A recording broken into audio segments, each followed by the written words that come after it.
सुमनसवन्दित सुन्दरि माधवि चन्द्र सहोदरि हेममयि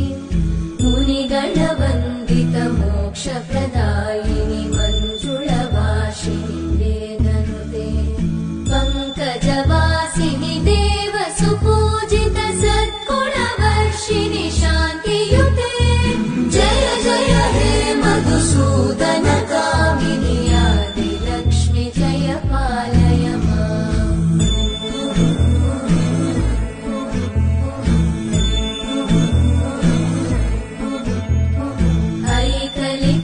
ऐकलिकल्मषनाशिनि कामिनि वैदिकरूपिणि वेदमये क्षीरसमुद्भव मङ्गलरूपिणि मन्त्रनिवासिनि मन्त्रनुते मङ्गलदायिनि अम्बुजवासिनि देवगणाश्रितपा